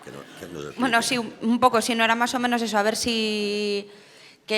pues lo que me has dicho, que a pesar de que tiene importancia, sí que parece ser, ¿no?, que hay algo, no sé si llamarlo cerebral o lo que sea, que parece que también influye. Yo creo que aquí lo que se trata, yo creo que datos concluyentes no hay. Y aquí, por lo tanto, yo creo que el énfasis es, si cada uno necesita explicárselo, que encuentre la forma que le parezca mejor y que se acomode más con su vida. Yo tengo mi visión que he construido a partir de mi vivencia, de lo que he leído, lo que he trabajado políticamente y es la mía. ¿Es la verdadera? No. Por lo tanto, no, yo creo que aquí hay un elemento en que la coincidencia está en cómo transformar unas desigualdades y creo que cada una tiene que buscar su respuesta que tenga sentido para ella, ¿no? Vale, gracias. ¿Alguna pregunta más por ahí?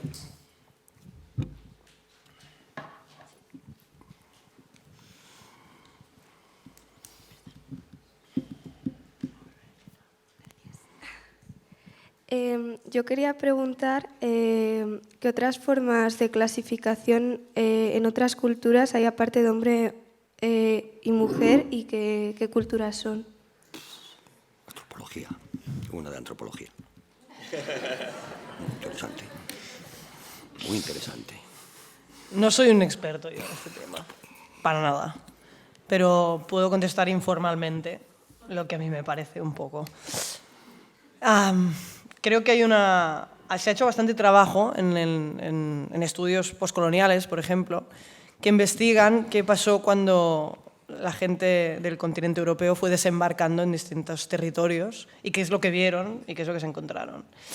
Hay un libro muy extraño, muy pequeño, gris, la letra es muy pequeña y se encuentra, siempre está en las librerías, pero está muy lejos, que es este de Guerreros, Chamanes y Travestis, creo que se llama, que es un libro de antropología, efectivamente, que habla de estas realidades.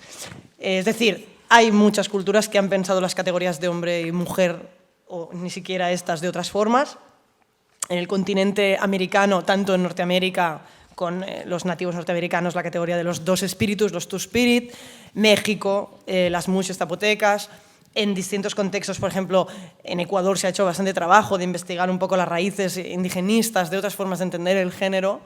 Y también en los contextos asiáticos y Asia-Pacífico, sobre todo, donde, pues, por ejemplo, no sé, desde las Islas Samoa, Australia, Nueva Zelanda, ha habido bastantes personas, digamos, que han ido desarrollando este trabajo, que han ido explicando cómo en sus culturas de origen o en su, digamos, en esta, ¿cómo decirlo?, esta descendencia, tienen antecedentes que vivían el género de otra forma, donde ha habido una ruptura cultural muy fuerte en cómo se vivía antes y cómo se vive ahora. El ejemplo tailandés, del que siempre se habla tantísimo, ¿no? Porque ¿cómo es que Tailandia es el país? Bueno, Tailandia en su cultura mitológica, digamos, tiene esta figura de las Katoei, que son personas que a pesar de haber nacido con un cuerpo de hombre se identifican como mujer, y que hay esta idea, que puede ser un poco estereotipada, de que hay una parte que es cierta, ¿no? Que en Tailandia pues, las mujeres trans no ocupan necesariamente lugares de exclusión social absoluta, sino que se considera pues, que pueden ser muy adecuadas para llevar una tienda de moda o para asesorarte en un perfume, etc. Aquí habría 2 niveles de debate. Uno, ¿qué otras categorías hay? Y 2, en las sociedades en las que ha habido otras categorías, ¿ha habido jerarquías? Es decir, que haya otras categorías no necesariamente quiere decir que igual hay una gente que tiene un tercer sexo, pero es que a los de tercer sexo, el contexto indio, las islas, pues igual las que tienen tercer sexo también tienen asignados unos valores determinados. Es decir, que para mí es más interesante las culturas que han planteado un fluir en eso que no las culturas que se han inventado más categorías, porque a veces más categorías también es otros marcos normativos añadidos, ¿no? Hace un tiempo, hace bastante tiempo escuché que explicaban en una conferencia la historia de esta cultura en la que es una cultura indígena, creo, latinoamericana, en la que cuando funcionaba de la siguiente forma. Cuando muere un miembro de la familia, hay una serie de links que hacen que hay otra persona en la familia que tiene que ocupar su lugar. Es decir, que si se muere tu padre, igual tú, que eres el hermano o la hermana, tienes que hacer de tu papel y de padre. Es decir, que las categorías de género dan de lo mismo. Es decir, tú eres una niña que se muere tu hermano mayor, me lo invento, o sea, no me acuerdo exactamente cómo era, pero era un desplazamiento, entonces tú hacías de niña y de hermano mayor. Entonces tenías 2 roles diferenciados. Es decir, que no lo has escogido. Claro que fluye en el género, pero tampoco se escoge, ¿no? Otras culturas donde, sobre todo en los contextos más de Asia-Pacífico, donde hay un momento dado en el que cuando en una generación han nacido muchos más niños que niñas, pues a partir de un cierto momento se decide en la comunidad que los niños que sigan naciendo se educan como niñas y hacen valores, hacen función de niña. Esto quiere decir algo, bueno, es que el que ha sido asignado como niña va a pringar con los valores de la feminidad igualmente. No es que haya una cierta permisividad, ¿no? Hace un tiempo vino a Barcelona a dar una conferencia a Rawen Connell, que ha sido una investigadora trans, pero que antes de hacer la transición fue quien desarrolló en gran parte muchas de las teorías sobre las masculinidades. Y después de la conferencia, que yo estaba totalmente fascinado, porque a mí personalmente siempre, bueno, como persona trans nacida en Occidente, me ha interesado mucho todo este debate de las otras culturas, los otros géneros, que lo he idealizado bastante, ¿no? Entonces, después de la conferencia, le pregunto, oye, pero explícame un poco en Australia, porque hay toda esta historia de que, bueno, hay culturas aborígenes, y entonces me dice, bueno, a ver, habría que también hacer mucho trabajo sobre cómo en Occidente se ha necesitado construir esta idea idealizada de que hay unas culturas en las que esto no es así. Es decir, cómo también hemos romantizado estas culturas, de decir, bueno, es que hay en otros lugares del mundo en el que la gente vive y fluye en las normas de género. Es decir, bueno, a ver, tampoco es tan así, ¿no? Y en ese sentido hay mucho trabajo que hacer, no solo en la perspectiva colonial de... Hay un libro de Susan Stryker que explica un poco la historia de qué pasó cuando los españoles llegaron a la costa de California, que es bastante fuerte porque explica, bueno, una de las primeras cosas que hicimos los españoles, bueno, no digamos hicimos porque yo no nací en ese siglo, pero es decir que nuestros antepasados, toda esta gente, lo primero que hicieron fue torturar y matar a todas las personas con expresiones de género no normativas. Es decir, que tenemos una herencia bastante guapa, ¿no? Y claro, hay una parte que sería toda esa cuestión, pero hay otra parte también que es cómo nos hemos ido inventando, que no, pero es que las culturas indígenas todo sería mejor, es decir, también igual nos hemos pasado un poco de esta idea como contra la civilización, que igual habría que tomar un poco entre grandes comillas. No sé si he contestado la pregunta, porque también es un tema que a mí me interesa muchísimo, pero en todo caso lo que sé, pues un poco sería lo que os he contado. Muchas gracias. ¿Alguna otra pregunta?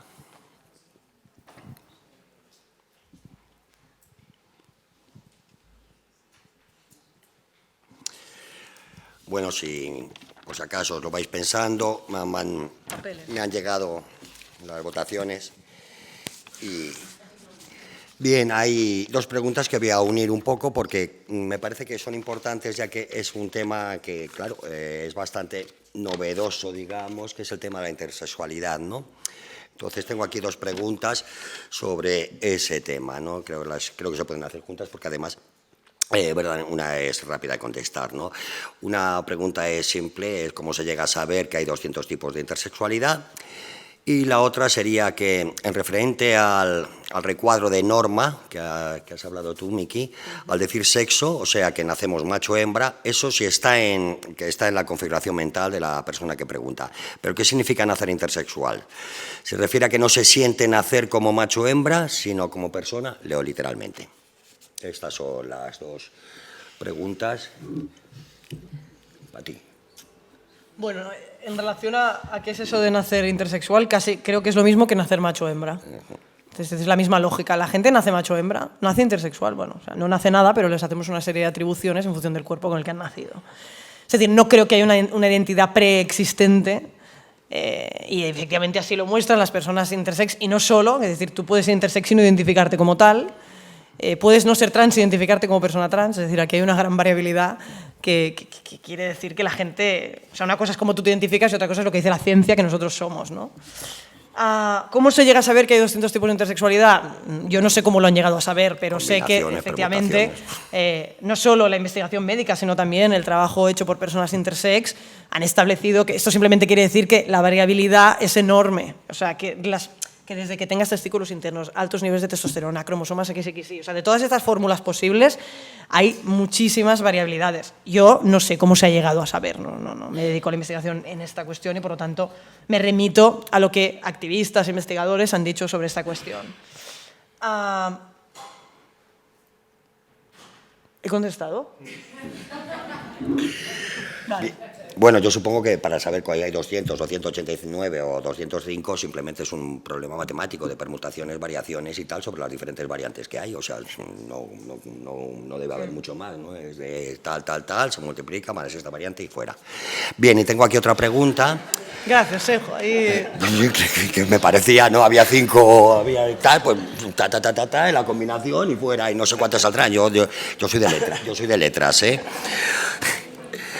Y esta me parece una pregunta bastante importante porque yo creo que es importante porque es bastante real, bastante pragmática y mucha gente se lo plantea, ¿no? ¿Cuántas veces hemos visto en miles de asociaciones de tal o en miles de entes en los cuales los formularios se pregunta por el sexo masculino o femenino, ¿no? Y eso sabemos verdaderamente, mucha gente que estamos en esto siempre nos ha rozado y no está, ¿no? Entonces nos preguntan que cuál sería la fórmula mejor en un formulario, una hoja de descripción, de afiliación, en el que se le solicite que la persona marque el género, masculino, femenino, otro, una interrogación. ¿O es mejor no solicitar esta información? Esta es la pregunta. ¿Vos contestar? Es curioso porque nosotros para venir aquí hemos hecho un formulario. Eso es. Y en ningún momento a mí se me ha pasado por la cabeza preguntar el sexo. Pero bueno, da igual. La cuestión es que, bueno, no da igual, tiene un sentido. Es decir, yo empezaría por, ¿tú qué quieres saber de la persona que llena este formulario?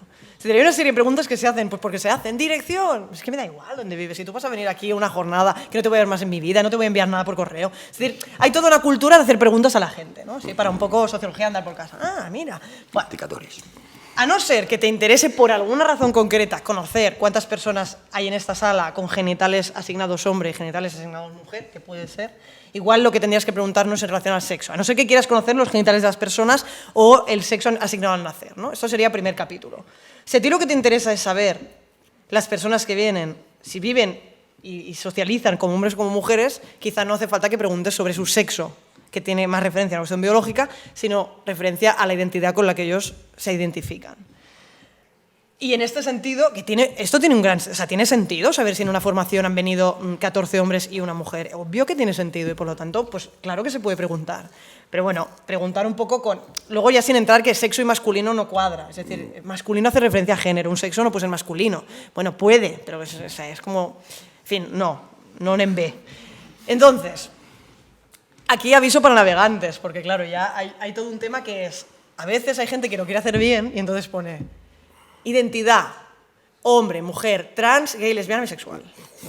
Entonces ahí habría otro capítulo que es, a ver, una cosa, o sea, a no ser que quieras saber con quién se acuesta la gente, que viene a la formación, La identidad no hace referencia al deseo, hace referencia con lo que tú te identificas. Tú puedes preguntar la identidad, es decir, la gente que viene se llama a sí misma hombre o mujer, ¿de acuerdo? Esto no te dará cuentas de si la gente que viene son masculinos o femeninas, esto te dirá con qué se identifican, pero es que luego, bueno, pueden poner todo mujeres, pero que cuando vienen son todas mujeres muy, muy masculinas, es decir, que tampoco es una cosa que te sirva mucho si tú tienes según qué tipo de esquema. Yo, para salvarme de estas situaciones, en primer lugar, creo que es muy adecuado preguntar el nombre. Básicamente porque el nombre da, en nuestra cultura, mucha información sobre el género de las personas. Es decir, las personas que tienen nombres masculinos y femeninos seguramente es porque se identifican probablemente con que les llames en este rol de género o que utilices ese lenguaje. Y hay toda una serie de personas que son avispadas y como no les gusta eso, utilizan nombres neutros. Es decir, que esta información, pues bueno, ya te da muchas cuentas. Es decir, nosotros hemos preguntado el nombre a la gente que viene al grupo de trabajo número 2 de esta tarde. Y yo creo que con el nombre me basta. Y si hay algún nombre que, ¿y esto qué será? Bueno, pues seguro me está dando información sobre que probablemente esta persona, pues bueno. O que no sabemos euskera. También. También. De hecho, los nombres vascos son muy escogidos por las personas trans de lugares que no están en este territorio porque van muy bien, ¿no? Van muy bien para colarla en registro civil. No, esto es un nombre masculino, mire. Sí que lo es. Y no suena a nada, ¿no? Pero bueno, en fin. En fin, es que aquí acabáis los nombres con consonantes, de este estilo, que está muy bien, que nos habría salvado la vida a muchos, pero, en fin, no...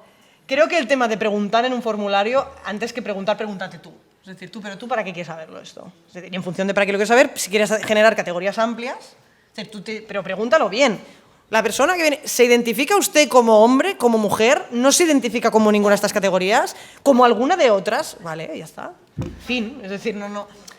Pero a veces yo creo que nos hacemos un poco de lío. Es decir, si tú quieres saber si la gente que viene se identifica como una mujer, pues pregúntalo así.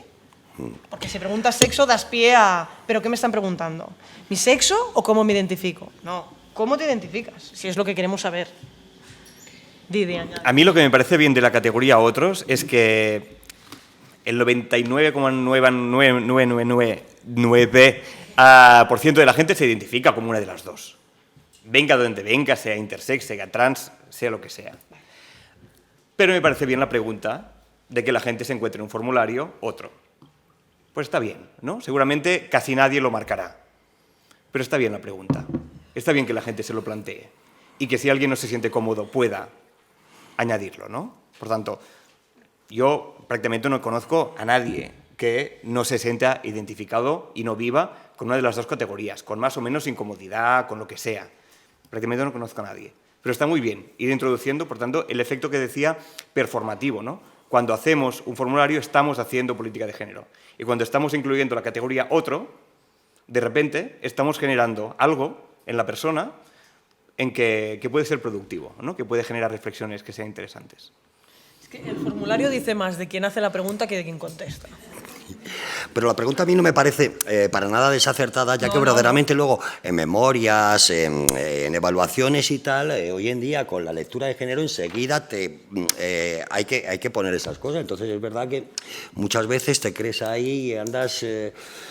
¿cuántas personas han venido a usar este servicio? ¿Han venido a una charla que montó una asociación? Tantas personas, ¿no? Como todos somos personas humanas, bien. Pero de esas, ¿cuántas... son hombres, son mujeres? También habría, yo pensaría muchas veces, cuántas han venido y cuántas no han podido venir, igual porque hay barreras arquitectónicas. Sería otro indicador tan interesante del servicio que está dando esa hoja de inscripción, afiliación. O sea, yo creo que sí que es interesante y entonces, por lo menos, yo sí que estoy más con Gerard, que igual lo del otro es como una línea de fuga, ¿no? Claro, si tú llegas a un sitio y te dan un formulario de identidad, hombre cis, hombre trans, mujer cis, mujer trans, no me identifico. Hombre, tú te quedas flipando y dices, pero esta gente... Es decir, que hay un elemento que aparte, cuando hay preguntas en los formularios que no sabemos contestar, nos sentimos muy tontos, ¿no? Porque parece que es lo más fácil del mundo, formulario. Entonces, cuando tú llegas allí, quiero decir que hay un componente donde se puede hacer política a través de un formulario. O sea, ya no es solo de dejar casillas abiertas, sino que la gente que lo conteste es que igual tú no habías pensado nunca que eras una persona cis. Nunca en la vida, ¿no? Hasta que un día te lo preguntan. O sea, que también hay un componente que, más allá de si a ti te interesa saber del otro, que el otro sepa que tú sabes. O que tú conoces, o que tú miras la realidad de una forma determinada, ¿no? Sí, sí. Yo me enteré el otro día que era caucásico. una página de contactos, me ponen mi grupo étnico y tal, pongo latino y veo que no soy latino, yo soy caucásico, coño. Toda la vida pensando que era Todavía latino. pensando que era latino y no, soy caucásico, exacto. Entonces también hay que ver que muchas veces los nombres, como convenciones sociales, son bastante así. ¿Alguna otra pregunta tenéis? Allí.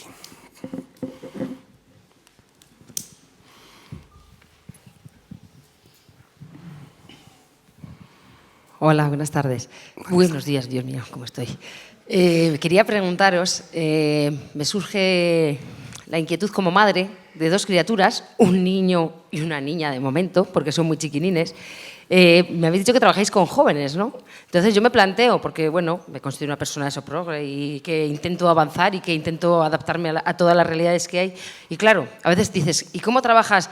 Porque trabajar la sexualidad con tus hijos, pues ya de por sí siempre ha sido como una cosa un poco compleja, ¿no? Y dices, ya, si quieres trabajarlo con todas las realidades que ellos se pueden encontrar y con lo que se pueden sentir y pueden vivir a lo largo de su vida para que lo normalicen, dices, y esto, claro, hasta ahora nos habían enseñado cómo trabajar otras cosas, pero esto, ¿cómo vosotros cómo lo trabajaríais? O si trabajáis con padres, ¿qué orientaciones les dais a los padres para poder trabajar la sexualidad en este sentido amplio de identidad, de género y de todo con los hijos? ¿Qué orientaciones nos daríais?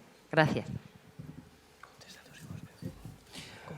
Ahora contestará Miki, que tiene más experiencia, y también tiro cables para Lucas y Cristina, que por su experiencia y por su trabajo tienen mucho que decir en este tema, por lo tanto es algo que se puede retomar después porque tienen mucho que decir, ¿no?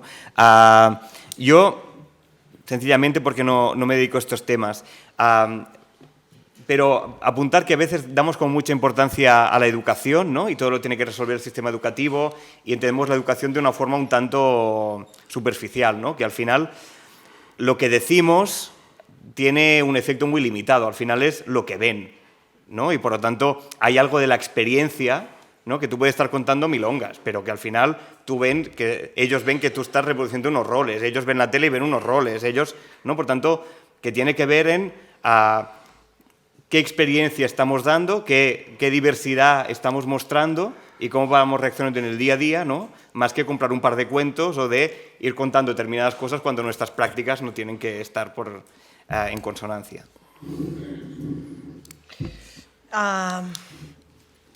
En primer lugar, pienso que se trata más de alimentar su imaginario que no de hacerle reflexionar sobre su propia identidad, que pienso que en según qué edades no tiene mucho sentido, porque es una cosa que está en construcción. Yo creo que es muy, muy importante darles referentes a los niños, referentes positivos, no de hay cosas que son posibles, sino que las vean.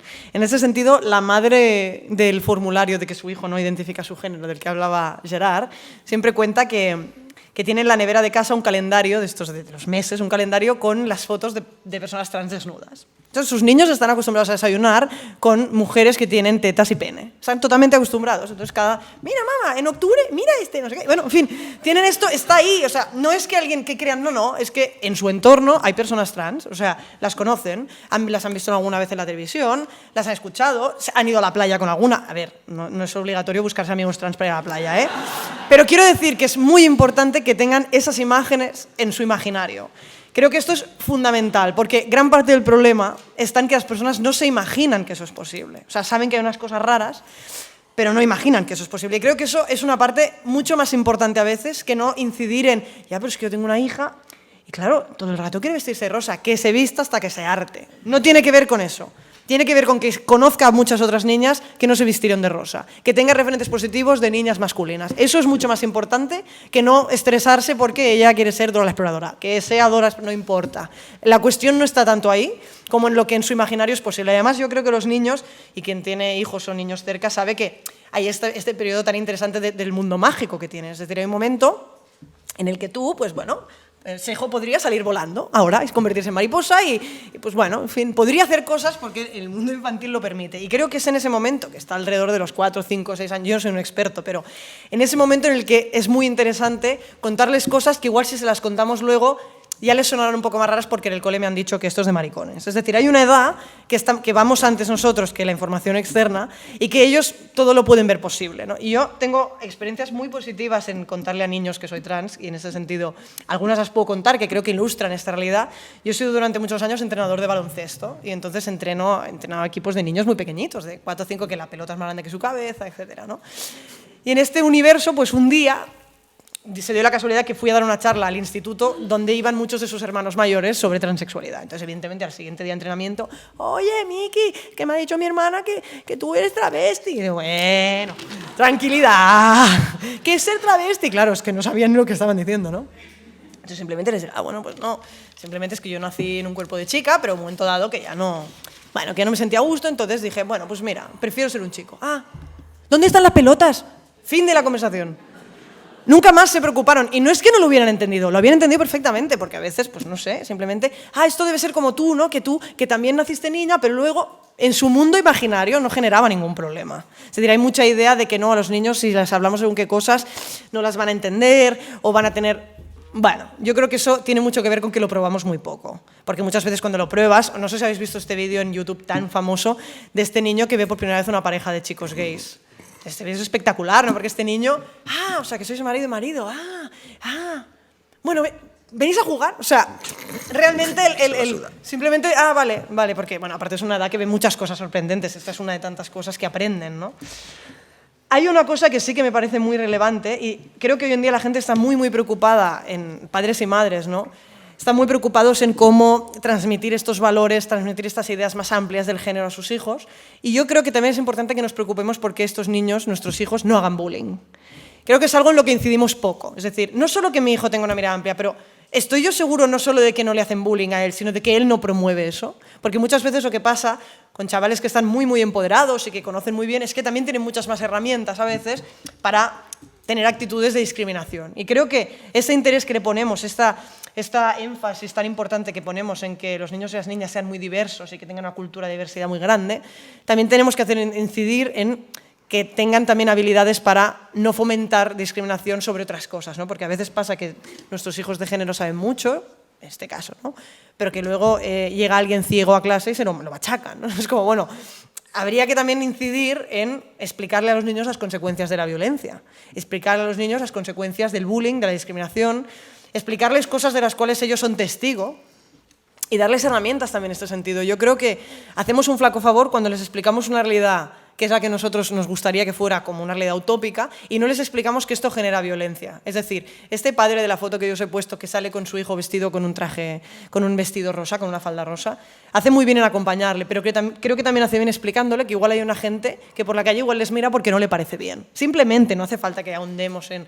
Pero que les explique que hay unas personas con las que va a convivir, es decir, que tú te vistas con esta falda, a mí me gusta mucho y te queda muy bien, pero va a haber personas que igual no les parece. Y simplemente que lo sepas, que no te sorprendas y que, bueno, pues que hay gente que tiene opiniones distintas, pero creo que es importante incidir en el otro lado, en el lado de la violencia, en el lado de que vivimos en un mundo que, bueno, que no es tan obvio, ¿no? Porque si no, luego les dejamos un poco desarmados, ¿no? Y delante de la violencia tampoco les damos muchas herramientas.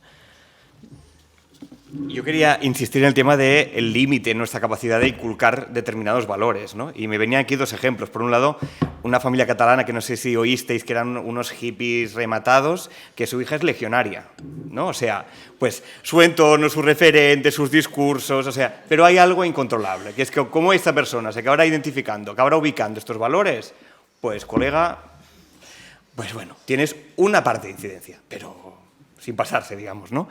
Y también me acordaba de un ejemplo de una amiga de Londres que es bisexual y tiene una pareja gay, que son pareja abierta y las parejas de todos están integradas dentro de la historia y tienen colegas trans y gays y lesbianas y todo eso, ¿no? Y el otro día estaba con él, que tiene 3 años, y me decía, ¿y tú por qué llevas pendiente? Y digo, porque me gusta. Y estaba con una cara así extrañado y digo, ¿y qué te parece? Y dice, pues que no eres hombre, que eres mujer. Y yo digo, bueno, no hay problema, cosa que también le acabó de chocar. Y dice, bueno, es que no eres ni mujer, no eres nada, ¿no? Y la madre estaba rollo, ¿no? O sea, lo ha hecho todo, o sea, no podía hacer nadie más para inculcar otros valores, ¿no? Pero Por lo tanto, también este tema también de relajarse y asumir el límite, ¿no? De decir, bueno, pues podemos currar mucho, pensarlo mucho, comprar todos los libros, tener todos los amigos, pero hay algo que no controlamos, por suerte o por desgracia, que nos hace libres y libres de elegir o de evolucionar hacia otros derroteros, ¿no?